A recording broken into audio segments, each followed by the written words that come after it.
Hi viewers! இன்னைக்கான வீடியோல என்ன நடக்குதுன்னு பார்ப்போம். வீடியோக்குள்ள போறதுக்கு முன்னாடி நம்ம சேனல லைக் அண்ட் சப்ஸ்கிரைப் பண்ணிட்டு கொஞ்சம் சப்போர்ட் பண்ணுங்க. வாங்க இப்போ வீடியோக்குள்ள போலாம். எபிசோட் ரொம்பவே இன்ட்ரஸ்டிங்கா போய்க்கிட்டு இருக்கு.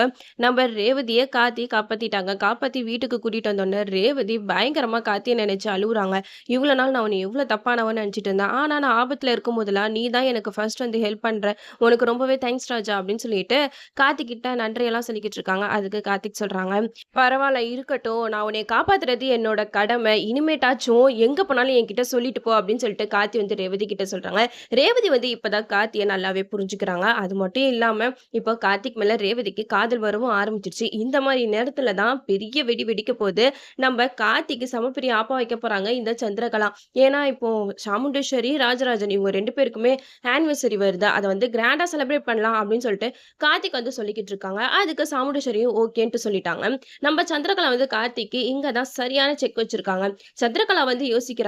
பேசாம ஊர் தலைவங்க கிட்டலாம் பேசி கலச பூஜைய அக்காவோட ஆனிவர்சரி அன்னைக்கு நம்ம செய்ய சொன்னாதான் இந்த ராஜா சரியான நேரத்துல வந்து மாட்டுவான். அப்படி இல்லன்னா நம்மளால என்னைக்குமே அவன பத்தின விஷயத்த அக்கா கிட்ட ப்ரூவ் பண்ணவே முடியாது அப்படின்னு சொல்லிட்டு சந்திரகலா வந்து யோசிச்சு முடிவு பண்ணி சிவனாண்டிய மீட் பண்ணி பேசுறாங்க. சிவனாண்டி கிட்ட இந்த ஐடியாவ சொல்றாங்க. அதுக்கு சிவனாண்டி சொல்றாங்க, "நீ சொல்ற ஐடியா கூட நல்லா தான் இருக்கு சந்திரகலா. நீ சொன்ன மாதிரி சாமுண்டேஸ்வரியோட ஆனிவர்சரி அன்னைக்கு இந்த கலச பூஜைய வச்சா, கண்டிப்பா அவன கையும் களவுமா உங்க அக்கா கிட்ட மாட்டி விட்டுறலாம்." அப்படின்னு சொல்லிட்டு சிவனாண்டியும் சந்திரகலா கிட்ட பேசிட்டு ஊர் தலைவங்க கிட்டலாம் கலந்து பேசுறதுக்கு போயிடுறாங்க. ஊர் தலைவர்களும் ஓகே சொல்லிடுறாங்க. இந்த விஷயம் நம்ம கார்த்திக்கு தெரிய வருது. கார்த்திக்கு தான் அந்த கலச பூஜைய செய்யணும் அப்படின்னு சொல்லிட்டு பரமேஸ்வரி பாட்டி ஏற்கனவே சொல்லியிருப்பாங்க.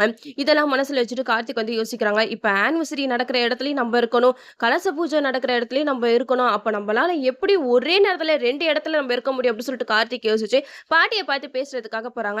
"பாட்டி இது வந்து யாரோ வீமுக்குன்னே இந்த மாரி வேலைய பண்ண வச்சிருக்காங்க.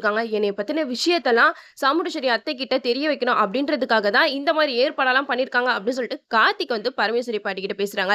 அதுக்கு பாட்டி சொல்றாங்க, "என்னப்பா பேராண்டி உனக்கு வந்து சோதனை. நீ என்ன எப்படி தப்பிக்க போற?" அப்படின்னு சொல்லிட்டு பாட்டி வந்து கார்த்திக் கிட்ட கேட்க, அதுக்கு கார்த்திக் சொல்றாங்க, "நீங்க கவலையேப்படாதீங்க பாட்டி. நான் கண்டிப்பா அந்த ஆனிவர்சரியிலயும் அங்க இருப்பேன். நான் இந்த கலச பூஜையும் நல்லபடியா செஞ்சு முடிப்பேன்" அப்படின்னு சொல்லிட்டு பாட்டி கிட்ட கார்த்திக் வந்து வாக்கு குடுத்துட்டு வந்துடுறாங்க. சந்திரகலாக்கு இதானே வேணும். எப்படிடா கார்த்திய பத்தின உண்மையெல்லாம் சாமுண்டீஸ்வரி கிட்ட சொல்லி அவளுக்கு புரிய வைப்போம் அப்படின்னு சொல்லிட்டு யோசிச்சுட்டு இருந்த சந்திரகலாவுக்கு பெரிய ஜாக்பாட் அடிச்ச மாதிரி தான் இருக்கு. நம்ம கார்த்திக்கும் நெறைய விஷயத்துல இருந்து எஸ்கேப் ஆயிட்டே தான் வந்தாங்க. சாமுண்டீஸ்வரிய எவ்வளவோ நம்ப வச்சாங்க இந்த சிவனாண்டி. அப்பலாம் வந்து கார்த்திய பத்தின விஷயத்தெல்லாம் காது குடுத்து கூட கேட்கல. ஆனா, இப்ப இந்த கலச பூஜை நடக்கிற இடத்துல சந்திரகலா ஒரு ஐடியா வச்சிருக்காங்க. அந்த இடத்துக்கு சாமுண்டீஸ்வரிய கூட்டிட்டு வந்து கார்த்திக் கலச பூஜை செய்யும்போது, அந்த இடத்துல நேரடியாவே கார்த்திக் தான் பரமேஸ்வரி பாட்டியோட பேரன் அப்படிங்கிற உண்மைய சந்திரகலா வந்து சாமுண்டீஸ்வரி கிட்ட நிரூபிக்கிறதுக்காக தான் இந்த ஒரு ஐடியாவ போட்டிருக்குதுங்க. இதுலருந்து கார்த்திக் வந்து கண்டிப்பா தப்பிக்க முடியாது. ஏன்னா, ஆரம்பத்திலேயே கார்த்திய பத்தின விஷயத்தெல்லாம் சந்திரகலா எவ்வளவோ சாமுண்டீஸ்வரிக்கு புரிய வச்சாங்க. அதுலருந்துலாம் கார்த்திக் வந்து ஈஸியா எஸ்கேப் ஆயிட்டாங்க.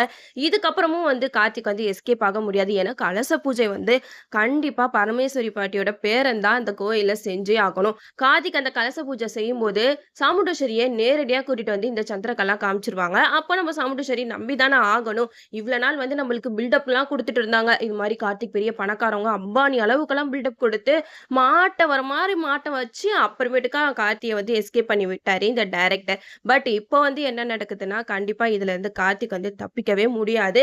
கார்த்தியோட விஷயம் எல்லாமே சாமுண்டீஸ்வரிக்கு தெரிய வரும். அதுக்கப்புறம் தான் சாமுண்டீஸ்வரியோட ஆட்டத்தெல்லாம் நம்ம பார்க்க போறோம். நம்பளும் வெயிட் பண்ணி பார்ப்போம். இந்த நேரத்துல நம்ம ரேவதி வந்து கார்த்திய விரும்ப ஆரம்பிச்சுட்டாங்க.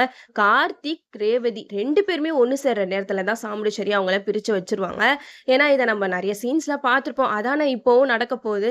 நம்பளும் எப்படியெல்லாம் கொண்டு போறாங்கன்னு வெயிட் பண்ணி பார்ப்போம். ஓகே வியூவர்ஸ், இந்த வீடியோ உங்களுக்கு பிடிச்சிருந்தா லைக் பண்ணுங்க. மறக்காம நம்ம சேனல சப்ஸ்கிரைப் பண்ணிருங்க.